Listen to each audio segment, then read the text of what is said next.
Thank you, Honourable Speaker, and thank the Honourable Member for that question. Currently, Honourable Speaker, the general practitioners do not administer COVID-19 vaccines.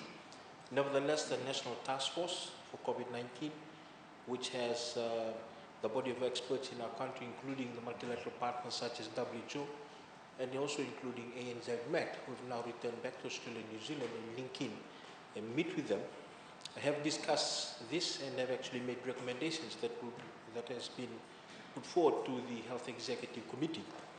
And given that the expanded program of immunization is actually being given by general practitioners, and the fact that the government is also working with general practitioners in terms of the 17 GPs that we now have in place, looking after those who need to be seen for general outpatient services, we believe that this will happen in due course.